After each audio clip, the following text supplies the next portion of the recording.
living La Vida Low Carb. This show is changing lives. We talking about your diet, trying to get you feeling right. Cut up them avocados, fry some eggs, time to explore the longest running health podcast, hosted by Jimmy Moore. Time to give up the crappy garbage, we're getting into ketosis. Every day is a new step to your goal, yeah, you're getting closer. Motivated and focused, don't stop, just go. Time to get inspiration from the Living La Vida Low Carb Show. Hey, the livinglowcarbshow.com. So guys, this guy right here, whether you know it or not, is the brains behind Jimmy Moore. Because all the little graphics, all the things that you see online, you see all these videos, and he's got nice little things. Yeah, that's Hank Garner. Hank is my right-hand man with what I do with Living La Vida Low Carb. And so, Hank, welcome to the show that you work behind the scenes on all the time. So, welcome. Well, thanks for having me, Jimmy. Yeah, so you and I talk a lot, and you and I have talked a lot over the years, and I want to give people a little bit of history of who you are. So, Hank, back in the day, I came out with my podcast in 2006, but way back in the day, right after that, there were several new people that came on the scene, and Hank Garner was one of them that came along a few years after me. And immediately I was drawn by your professionalism. You were really good at this crap. I wasn't very good at it at first, and so you got really good really fast. And so you do your own podcast even still to this day, Author Stories podcast, where you interview different people. So he knows his stuff, guys. But he and I often talk like off business type stuff. And he's like, I'm having trouble with something about keto, because he does eat keto, carnivore, like I do, has struggled with weight. As you can see, both of us kind of still have weight on the body. So he came to me recently and he said, hey, why don't we talk about some of this real world stuff when it comes to keto? Because I don't think enough people are talking about the realities of how hard this is for some people. And when I say hard, you correct me if I'm wrong, if this is your feeling, it's just you have an expectation, you want to lose weight, and everything you do is fighting against you. Is that kind of the frustration level that you're at? Oh, yeah. So, you and I are the same age. I think I'm like, 3-4 weeks older than you, actually. My birthday's around Thanksgiving. Yours is around Christmas. And right before my 40th birthday, so this would have been 2010, I went through a huge transformation. I was very overweight and had decided to, once and for all deal with my weight issues. And long story short, over 6 months, I dropped 110 pounds or so, and, corrected a lot of health problems that I had, and just, made a huge, difference in my life and my family. And then, since then have held on to those principles that I learned during that time, and, have lived that way, although, over the years have, let this or that creep in, and which is a reality for a lot of people. Can we dig into that right there for a second? Because this is the thing that people that don't have a problem with their weight and aren't frustrated by you're doing everything right, but you're not seeing anything supposedly moving on the scale, so you don't feel like you're being successful, even though you're bringing your blood sugar under control, even though your insulin somewhat under control, inflammation markers are in the direction of healthy, versus if you were still eating bad, it would be really bad. I don't think people understand the psychological mind fuck that comes from doing all those things right and still not seeing the results. Now, people are like, well, you're not doing it good enough. You need to lower calories more. You need to lower carbs more. You need to do this. You need to do that. And I'm just saying, look, you need to have kindness towards people that have that frustration. And you and I both have been there where you're like, well, damn, if I'm not going to lose any weight, I might as well have whatever, insert favorite comfort carby food here. Exactly.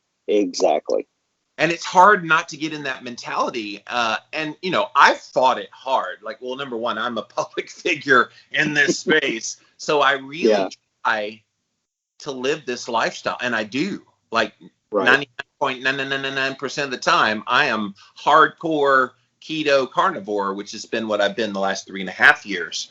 And even still, people, the judgment comes. We can get into that in a minute, but it is so hard mentally when you're doing all the right things and yet you're still not seeing the results in your shirts fitting right. I don't even look at a scale. I just see how my clothes fit. In your energy level, just a lot of things happen, and people just say, well, you've failed. And I'm just thinking that's not fair to so many people who have tried and genuinely done good things. Like you had a wonderful low carb podcast back in the day. You've known all the stuff. You've produced and watched all of my work intently for the past 6 years working for me. Like, it's not like you don't have the knowledge about this. You're implementing what you're learning. It's just not working. Right. So, so about a month ago, you and I started talking, and I had allowed, some carb creep to come in, and really not. I mean, I'm not binging on chocolate cake, but you start eating a few more of these vegetables and a little more of this, and it's been summertime here in the South for the last 6 months, and so you have a little bit of more berries than you should have, and it just stacks up. Who doesn't like sweet potato fries every now and again? Well, those are the kind of things that you allow in, and they're not necessarily keto, but they're real food. Right. Exactly. So I said about a month ago, Jimmy, I really, I had COVID last year, and I have some issues that have lingered ever since then. And I should have said Divock 91, but and I just said, I really want to go like strict carnivore, really, and to me that's really the easiest way to eat. And so, as we started talking about, I said, let's talk about some of these real issues that nobody wants to talk about when you're talking about keto. Well, and for you, it's not like this is new to you. Right. You know all the ins and outs of low carb. You've done the Atkins diet. You've done basically a low carbohydrate diet from way back in the day, and you've kind of ridden the wave of paleo and then primal and Whole30 and a keto, carnivore, all the things that have come since, and real food. And so it's not like you're unfamiliar with this. And I think this is where a lot of the people watching and listening right now are too. They're not unfamiliar with the message. What they don't understand is, what am I doing wrong in what I'm doing, and how can I rectify that? So we're doing this podcast today. This is kind of keto in the real world, guys. And Hank wants to use this as an accountability. And I'm like, dude, I'm there with you. Because quite frankly, I would like to as well. I mean, the problem when you get to this stage in your life where you're doing the right things and you're genuinely doing it, not just allowing the carb creep. So yes, we're going to clean that up with you. Yeah. But once you start eating well, you may not see movement on the weight. And so then people go, well, I need to go extreme in the exercise, or I need to fast for 9,000 days, or they go right to those really desperate moves is what I would call them. I'm not saying movement. I'm not saying fasting is a bad thing, but you can take it to the point of, I've got to do that because weight loss is the goal at all costs. I don't buy that anymore. Yeah. To me, if I can get health markers, which I want to talk about some of yours, because there are a few wonky ones in there. Health markers are so much more important for guys close to 50 like you and I are, than weight. Now, granted, we both could probably use a few pounds off the body, but to me, if I had extra weight but had spectacular health markers, that's the bee's knees. Oh, absolutely. Absolutely. And, when I first lost weight 11 years ago, I used that scale religiously to mark my journey because, well, one, that was an important marker for me, and it was, and for a lot of people, it's an easy way to gauge what's going on. But like you said, you and I are 50 this winter, and what I've noticed over the last couple of weeks is I've only weighed a couple of times because it is frustrating. It's kind of iffy up and down, even though my pants are fitting better. So, one, I've determined to just leave the scale alone. It is not an ultimate arbiter of what's actually going on. Exactly. Sledgehammer to that bad boy. In fact, I was Right. invited I get invitations to all these summits, and one of them contacted me recently and said, "Hey, we got together a bunch of the keto people for this summit. We'd love to have your voice in it." And so I start looking into it. The name of the summit was Look Good Naked Summit. Nobody wants to see Jimmy more naked, I promise. And so it wasn't my philosophy, and I think those kinds of things feed into this. Yeah. Need to have to look good naked. Do certain people, look good without a shirt on? Like, I look at Sean Baker. I mean, dude is a stud. Oh, yeah. At 4 years old, and he has that body, that muscular build. And same with Paul Saladino. Same with Mark Sisson I think he's 70 now. Same with Rob Wool. I mean, I could go down the line of all these people that are stouts. Goody Beats. I mean, Thomas DeLauer. I'm going to insult a lot of my friends that I'm leaving out. Vega. Oh, yeah. It's so you know who you are, but it's not Jimmy and it's not Hank. And to me, that's okay. I don't have to look good naked. I want to feel good regardless. Exactly. And that's what this is about, getting healthy and maintaining health as opposed to looking a certain way, because, Well, every time I bring up this topic, I get people atting me. They're like, well, Jim, obvious that you're unhealthy because you have the weight on the body. And I know you've gotten that judgmentalness as well. It's almost kind of an unspoken sometimes, but when you're a public figure, they come after you. And they'll be like, well, you can't possibly be healthy and have weight on the body. And I just point to some of the studies that show it's actually healthier to have a little bit of weight on the body with good health markers. So let's get into your health markers for a moment, because this is one of the things that you're like, hey, I really kind of want to pinpoint some of this stuff. What are some of the concerns that you're running into that maybe I can help you interpret? So the number one, and I'm going to get an A1C later this week, because I know that's the ultimate way to judge it. But A1C, for those of you that don't know, it's an average of your blood sugar at all times over the past 3 months. It's got a few little quirks about it that we can talk about at some other point, but it's a pretty good marker that shows what your glucose control is like. Keep going. Right. So, and this is maybe another thing that we should talk about, because I know that A1C is a better picture. It gives the overall picture. But we tell people to check their blood sugar all the time. You judge your low carb lifestyle by, pricking your finger. And I've changed my position on it. I know you have. What's that? I said, I know you have. I think blood sugar is a misleading marker, because blood sugar is impacted very heavily by insulin, obviously. Right. Insulin and glucagon are the two hormones. Insulin tries to drive blood sugar down. Glucagon tries to drive it up to keep your blood sugar in that tight 80 to 100 range that most people keep it in that are healthy. But my problem is if you pop a normal blood sugar, but you have extremely high insulin that's creating that normal blood sugar, that ain't good for your body. That's called hyperinsulinemia, which I think is far worse than having high blood sugar. At least when it goes to high blood sugar, you do something about it. But when you see it in the normal range and you don't realize you got a 20-something insulin that's pushing that down to that level, that's when you have problems that you don't even know about. Exactly.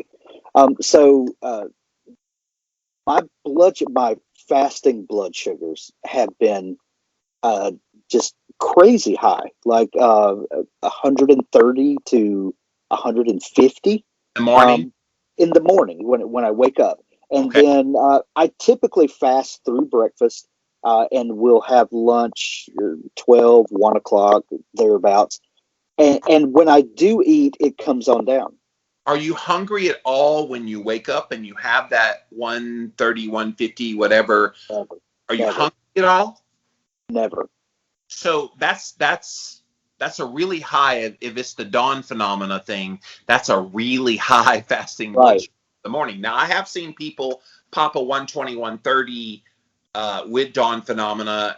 It's actually this thing called glucose sparing effect, where the body has so much glucose from the cortisol that it used to wake you up, so that raises your glucose level, and so it kind of gives you this false sense of you have high blood sugar. But then you said you eat a meal around midday and then it comes back down, but we don't know if it came down because of the hyperinsulinemia, which we talked about. So I really hope you get an insulin reading as well, fasting insulin. That would be, and what would be really fascinating is not just fasting insulin, but postprandial insulin. So I think a at least 2-hour GTT, glucose tolerance test, maybe even a 5-hour GTT, so you can see when blood sugar goes down, what's happening to that insulin level.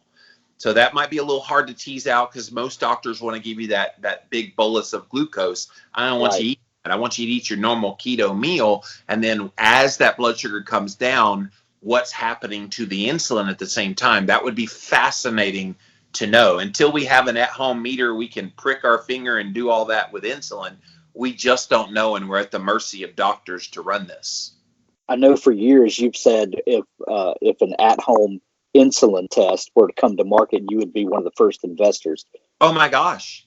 Trillions of dollars will be made off of that. Oh, yeah. Game changer. All of this nonsense with low fat, high carb diets would go away, because if people could see what all those healthy whole grains and quinoa and all that is doing to their insulin. Oh yeah, there's no way. Now, I'm not saying insulin's bad. Insulin, if you didn't have it, you die. So you need insulin. But I think what happens is people eat foods, spike insulin, and don't even realize it.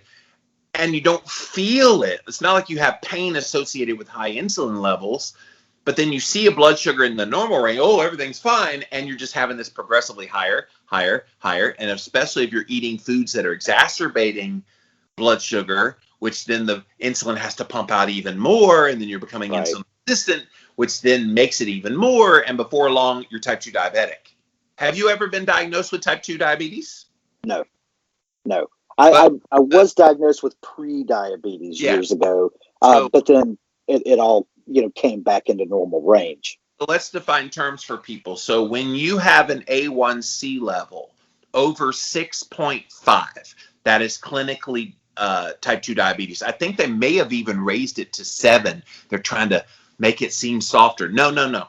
When you hit 6.5, you full-blown diabetes. That's somewhere around averaging like 130, 135 in your blood sugar. That's horrible. 6.0 to 6.5 is generally kind of pre-diabetes. Over 5.5 is you're leaning in that direction. I know a lot of the doctors I've interviewed on this show say get it under 5.5 and optimally under 5.0. Right. The last one I had ran, I need to run some numbers again soon. My A1C was 5.1, which is good. But I'll be interested to see what yours is in light of this postprandial, your blood sugar coming down like a rock. That doesn't impress me, Hank, until I know what's happening with the blood sugar and your insulin levels. Hey guys, you know I'm all about healthy nutrition, and I have a brand new product I want to tell you about called Athletic Greens. This is not just a multivitamin. It has 75 essential elements that you want to have in your diet, from probiotics to greens to digestive enzymes to prebiotics. There's so many things that they pack into the Athletic Greens. The main reason why I love them is it puts it all in one place. Like literally you'd have to a la carte buy all of these different supplements, and they do it all in one package. So if you go to athleticgreens.com/Jimmy, and you can get a special discount if you go there, and the discount is you get a free 1-year supply of their vitamin D as well as some of their travel packs. Go check it out, you guys. athleticgreens.com/Jimmy. I know, and it's we're learning so much more about the mechanisms behind what's happening. I remember 10, 11 years ago, a fun thing that we would do on the blog was to take several different diet drinks with different sweeteners and drink some and then test your blood sugar. And what we're finding out now is with sweeteners like Ace K, they don't affect your blood sugar, but No. they are affecting your insulin Yes. on the back end. And it's so much more complex than we once thought it was. Yeah, Dr. Nally and I wrote a whole chapter in the Keto Cure Yes. about sweeteners, and that was one of the things that Dr. Nally noticed. He was having chronically low ketone levels, and blood sugar would be a little elevated. He just couldn't understand, and he had a Diet Dr. Pepper addiction. So when he realized the nasty tame in there, that's my little pet name for aspartame, for those of you who hadn't heard, and the Ace K kind of in combination, that's what was causing the issue. He removed that, ketones shot up, and blood sugar came down. And it's so amazing. Things that seem legal on keto could cause problems, even though there's 0 calories, 0 sugar, 0 carbs, Right. but 0 impact. It's crazy. It's crazy. So the blood sugar going wonky is one thing, and I've also developed sleep apnea over the last year, and which never had any problem with before. And all of this stuff's kind of happened since the virus. Well, I mean, that stress from that. Let's be honest with each other, like out there, everybody watching. Like the last year and a half has sucked. Like it. Yeah. If you didn't get negatively impacted, you are superhuman. Like, let's just be. And of course, I had on top of that a very stressful situation for me personally. And so it's brutal on people's bodies. And so, number one, forgive yourself if things went awry. Don't beat yourself up about it. None of us knew this pandemic was going to happen. None of us knew some of the things that happen in our personal life. I know you've had various things in your personal life that have happened, happy things like a new grandbaby, other things happening that are stressful, because there were little moments there in the midst of the pregnancy of your daughter that kind of got squirrely and gave you stress. So we have to factor all these things in. And I think if we ignore those things, Hank, we're doing a disservice to ourselves, assuming that, well, we live in this box, and when you do X diet, you get X results, and if you don't, you're doing it wrong. Right. And I started to offer a comment there that's better left off the podcast. Well, I know your heart, and plus, I do this show where I try to give fullness, and we want to do that here today. So other markers, you talked about sleep apnea, which, by the way, keto is supposed to help with, but I think weight loss also helps with that as well. So that's kind of the goal of wanting to do this, and the higher fasting blood sugar levels. What else do you? Inflammation? How's that going? Inflammation. Though anyone that followed me back in the day would know that I had become a runner, and my son and I ran a half marathon and some different races, and really came to love it, and then was sidetracked from that because I have a genetic arthritic condition that is where the cartilage in my joints just like eats itself, and it's kind of gnarly. And my feet started hurting really bad, and I had to have surgery on my feet to remove some bone spurs, and a whole thing. But what I've noticed is keto, and especially carnivore keto, helps that inflammation. Yes. And it takes the pain away. Well, I've seen some creep in of the arthritics of my hands hurt a lot, and knees and feet. And so it's obviously inflammation. And since really dialing in the hardcore carnivore the last couple of weeks, a lot of that inflammation is reducing, and my fingers are not swelled, and things like that. So those are little things. You got used to the Southern vernacular. They weren't swole. You're right. Except you weren't swole. Oh, bruh. Right. Exactly. Did you hear me calling you old man a while ago? Yes. Oh, yeah. I got to bust your balls a little bit. That's the fun part. Yeah. Oh, yeah. And the other thing that is blood pressure. My blood pressure has been up, and I've had to take a blood pressure pill this last year which sucks, but I mean, it's under control now, but it's only under control because I take this stupid pill every morning. But look at it this way. All of that is tied Right. to stress. And so people say, well, I gained weight and I have higher blood sugar and I have high blood pressure. I'm falling apart. And I'm like, no, you stressed.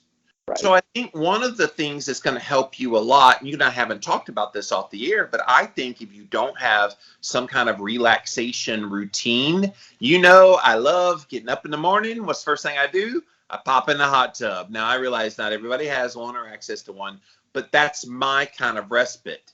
And if you can find practices like that, meditation, sauna, even just taking a nice little gentle walk, just kind of in the silence, and you live in a wooded area where you live in Mississippi, so you could actually kind of get off to yourself. I know you're a Christian, so you could go and pray. All of those things will set your body and your mind right. I think they have profound impact that most people don't tap into. I think you're right. And I'm not a good relaxer. I am, I usually have something going on. I'm not a hobby person. I don't really have hobbies other than my work is my hobby. So I have something for you. I want you to start doing every day that you think you can't relax. Okay. So I know in the mornings it's quiet for me. I'm not sure what it's like in the Garner household in the mornings, but I assume you have some quiet time before it gets a little with grandbabies and stuff like that. But I want you to implement 4-7-8 breathing. Have you ever heard this before? I have. So it's where you breathe. So for everybody else that doesn't know, you breathe in for 4 seconds through the mouth. Then you hold it for 7 seconds. And then you breathe out for 8 seconds. So that's called 4-7-8 breathing. You do 3 rounds of that, you're going to feel like you just had some wacky weed. I mean, it's that powerful. Be careful doing that. You're like in a sauna or in the hot tub, because I did that the other day and I was like, whoa, that's not a good idea, Jay. But man, it's so effective. And then like just the power of positive thoughts as well. I think we just dwell too much on negativity that it cascades in our minds and it keeps us from relaxing. Something else that I've done to relax lately is I got one of those bristle brushes and I'm like dry brushing my whole body. I know it seems so weird just getting a bristle brush, but if you start stroking all over your body, I start with my arms, then I go to my legs, and then I'll go along my back and along the upper shoulders, even like a little bit of the back of the neck and the face. Dude, you have never been so relaxed in all of life. It's been powerful for me to try to chill the heck out because I've had stuff in my life. It's better now, a lot of the stuff that was crazy, but I still have stuff. And so that's something else you might try. I'll bet I could borrow a brush from someone in my family. I don't actually own a brush, but well, the main thing is get you one of those nice stiff bristle brushes. Gotcha. So, you can't use the ones where I know the girls have the ones where they use for the blow dryer. Those don't work. You need to get the one with the bristles that kind of like eat your skin a little bit when you're moving the lymph is what you're doing, and you're also kind of giving a little bit of simulated touch massage when you do that as well. And you can brush as much as you want. Like sometimes I'll have like a little pain in my lower back, and I'll just get back there and low back down into the glutes, low back down into the glutes, low back down to the glutes. And then suddenly that pain is just like, yeah, we good now, bro. Thanks for massaging us a little bit. So interesting. Oh yeah. It's been game changer. I haven't told you about that because I've only been playing with it a couple weeks, and I'm like, oh yeah, I should do this every day as part of my routine. And I do. Nice. So these are all like ancillary things. People are like, I thought this was a keto, low carb podcast. It is, but if you don't add in some of these other things and you only focus on the food and maybe the exercise, you're missing the point. This is the whole reason I am so prolific in my work. I try to give people all kinds of things to try because I think there is a right formula of a lot of different things that will work for everybody. Well, one thing I've noticed, Jimmy, is that you think about being keto or low carb, and when you put that into perspective, the food I eat consumes about 30 minutes a day. In the prep and the eating, maybe an hour if I really get detailed with it, and there's so much more of my day that has nothing to do with the food that I eat. Yes. And that's when you start thinking in terms of that perspective, that there's so much more to life than this one. Yeah, I know that the food is the fuel and all of the cascading hormonal effects and all of that, but it really is a small part of what we do. Well, and especially if you are only eating 1 or 2 meals a day. Like today, I cooked up in the air fryer. I'd never air fried hamburger patties before. I was like, I wonder what air frying hamburger patties will do. I just got a new big air fryer. So I'm like, I got to cook chicken and all this stuff. So I got this bad boy and I'm like, let's not grill it today. Let's see what it's like, because it crisps things up pretty well. So it actually turned out really good. It was very crispy on the outside. Next time I'll probably do a hybrid. I'll probably put it on the grill for a certain amount of time to get some smoke flavor and then crisp it up at the end. But it's not hard. It's very easy to cook this, especially when you kind of whittle it down to carnivore. And yeah, you're right. You have so much time on your hands. People are like, well, I don't have time to exercise. I don't have time to do all this extra stuff you talk about, Jimmy. Think about what Hank just said. You're not thinking about planning food. You're not thinking about really much of anything, and you redeem the time, so to speak. And then if you do some intermittent fasting or even extended fasting, you have even more time on your hands. So all of those things, that's a good point. Yeah. So do you do? I'm sorry. What? Yeah. Do you do any extended fasting? I do. I have in the past. I naturally kind of fall into an intermittent fasting window. I don't really look at in those terms, but I just for one, I'm not hungry in the morning. So at the earliest I'm going to eat is noon or 1 o'clock usually. Sometimes I just work on through or whatever and until supper time. And which is we eat kind of early, 5 or 6. Okay. Hold on. So your eating window is somewhere around 12 to 6. Yes. And some tighter than that, sometimes 1 to 5.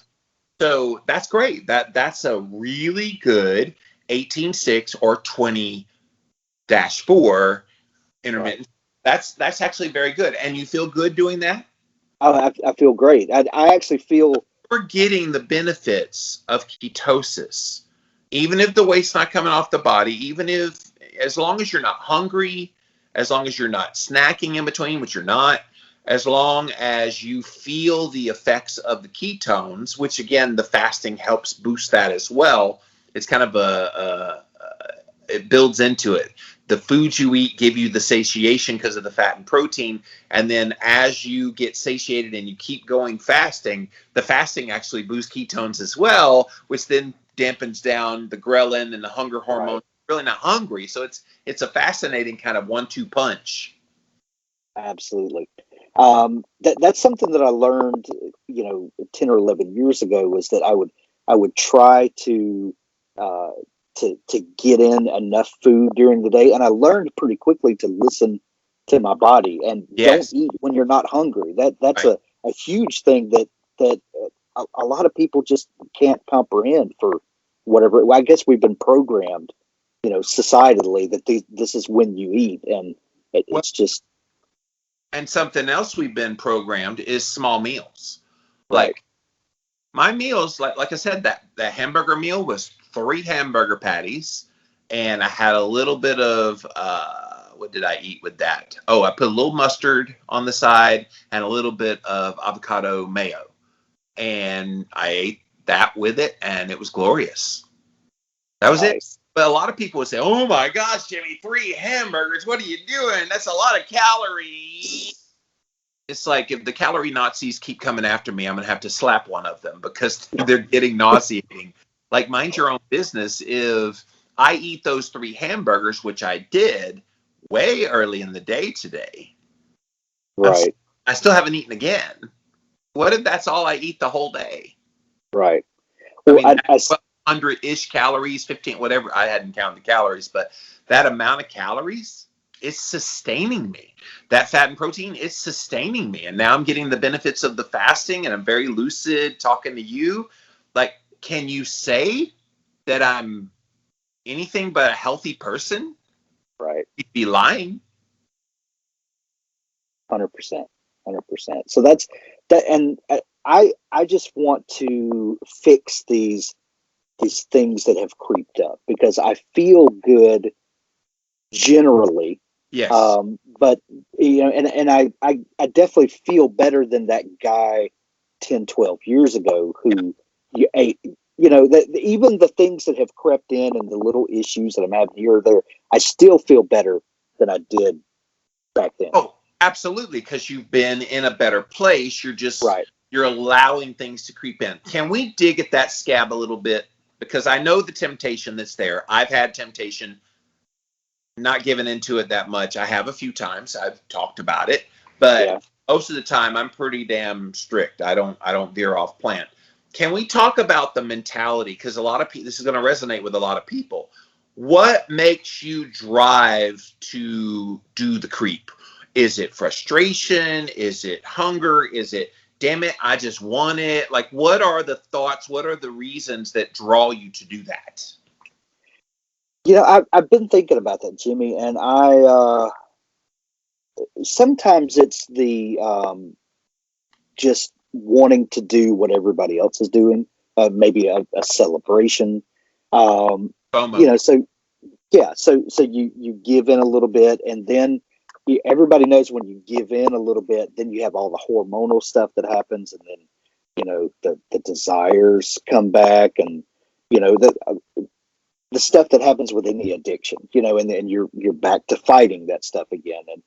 And sometimes you mentioned earlier, that you when you allow yourself to feel sorry for yourself a little bit, well, if this is not working, I might as well just eat this. And that's a very real thing that I don't think people admit.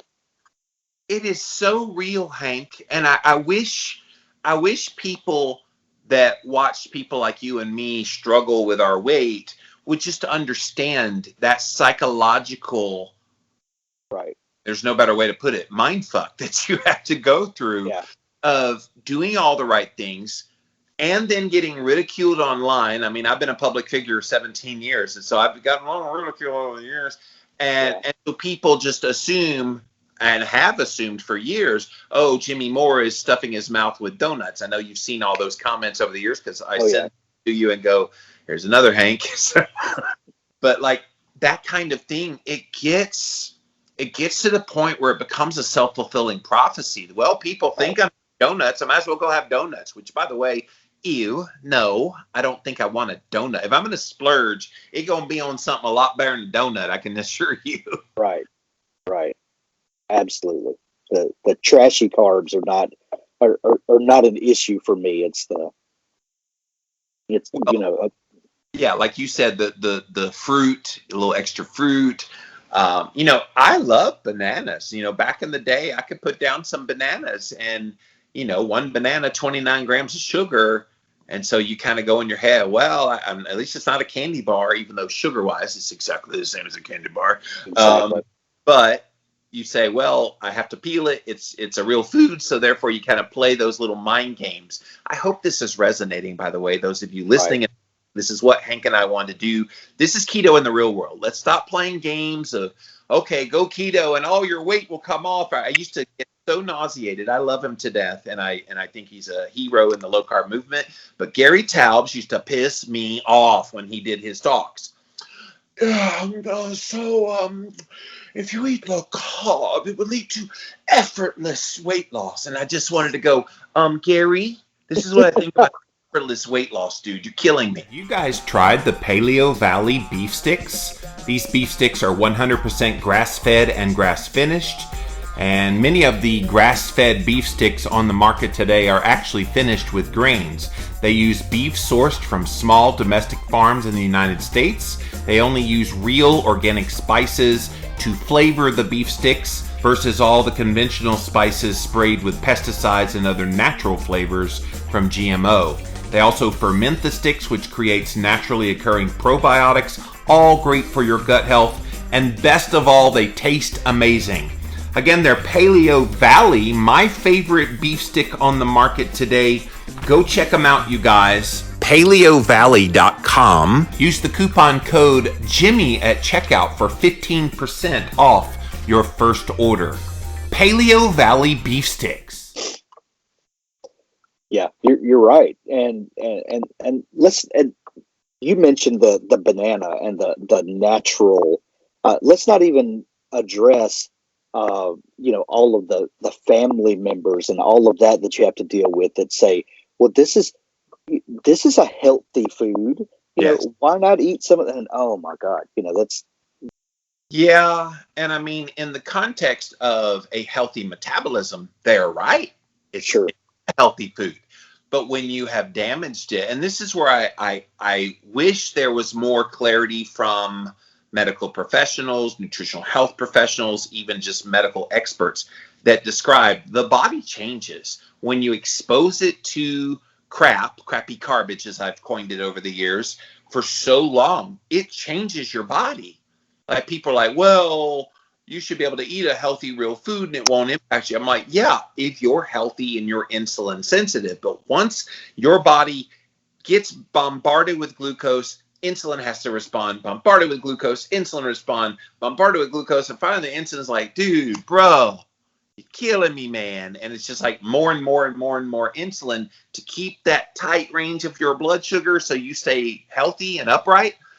I don't think they talk about that enough, that damage, especially people our age, Right. it doesn't come without consequences. I mean, I started at 32 years old, lost really fast, but then I've been through stuff and I've gotten older. And trust me, you talked about hitting 40.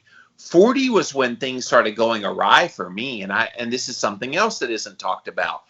I know you could be successful going on keto, carnivore, whatever, after 40 years old, but it's hella hard. And I can't even imagine what it's like for women going through menopause and having to change there. And then like low carb really works well for them, but they have to go kind of lower calorie. And it's brutal. If you don't bring in all of these kind of things and you just say, well, just eat low carb and you'll effortlessly lose weight. Yeah, thanks, Gary Taubes. That doesn't help. Again, Yeah, love you. sometimes. What? I said sometimes. Sometimes if the insulin resistance isn't so bad. Right. But the problem is we have a statistic from a study a couple of years ago that 88% of the population is somewhere on the insulin resistance spectrum, which means 12% of you eat whatever you want, you're going to lose weight. The rest of us are going to have some issues. Right. And we all just need to learn to give each other a little grace. We're not all Instagram models. Well, Nor do we want to be. Speak for yourself, brother. I'm speaking for myself, only myself.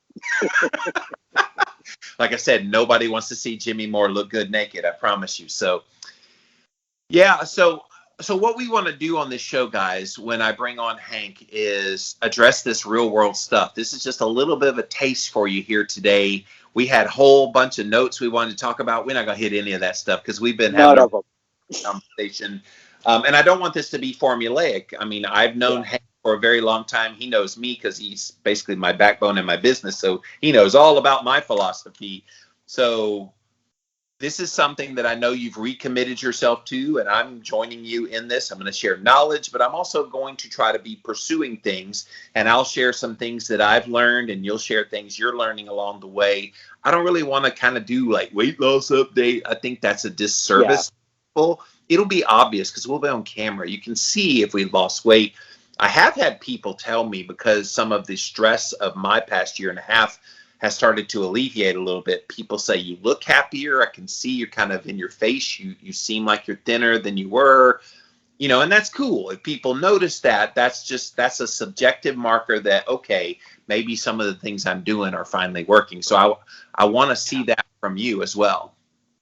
Absolutely. And like I said, there is a scale in my bathroom, and I cuss it every time I walk in there. I'm not doing that. I call it the lying liar lies to get rid of that thing.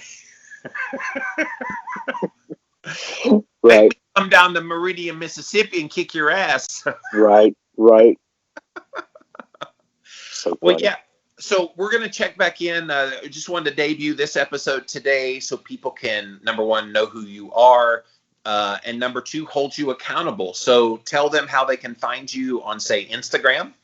I'm on Instagram. Author Stories Podcast is the main account. I have another account that I do family stuff on, but Author Stories Podcast is okay. Are you going to do any updates on your progress there? Like, where would you do that? I haven't decided yet. Maybe figure that out, because yeah. I want people to go and encourage you on your posts, and then I'll go and harass you on your posts. Although I shouldn't do that because you have access to my Instagram page. You might post something I don't want. Sabotage, baby. Yeah. I know. By the time we air this, I will have worked out the Instagram. So next time you come on, we will announce where people can go. But I really think if you want to do this for real, and you're here today on the Living La Vida Low Carb Show, this is real, dude. We're going to hold you accountable, and I don't want this to be you do it for a few months, you get all rah, you lose a few pounds, and then silence. Right. And so much. My mama did that to me. She went on keto, was doing great, feeling great, was all excited every time we talked.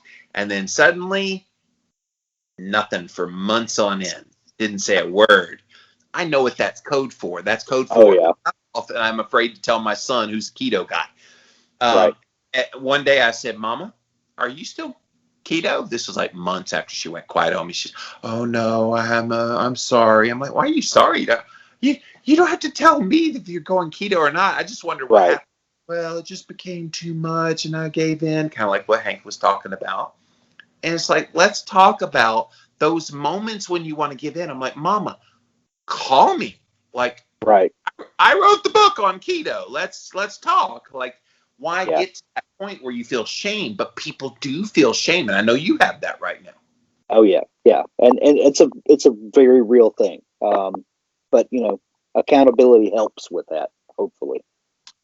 Well, we're going to be here for you, all the listeners and Jimmy. And yeah, like I said, I'm going to continue to keep teasing out those things for me. And this is the thing. We're going to talk about a lot of things on this show, guys, but find the ones that apply to you. Not everything we'll talk about will apply to you. And I've got literally thousands of podcasts where I've talked about all kinds of things. So it's a little overwhelming. But what Hank and I want to do is kind of distill it down, show what's working for us, and even give some suggestions for you. So thank you guys for watching today. Hank, thank you for this idea for this show. I think it's a fabulous way to keep yourself accountable, and maybe we're connecting with people today. It's okay, yeah, this is what I needed. Thank you guys for doing this. So thanks for being here.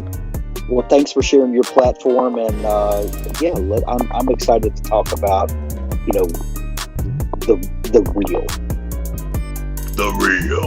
The real. Get inspiration from the Living La Vida Low Carb Show. Hey, the livinglowcarbshow.com. Woo! I'm having a hard time reaching my goal weight. Just use Keto Chow, the magical meal replacement that makes keto easy. Prep takes seconds. Just add the fat you want, Keto Chow, water, and shake. And before you know it, you'll be getting rid of the fat you don't want. I did it. I can't believe you're finally here! Oh, I thought you'd be taller. I know, and I'm wearing heels.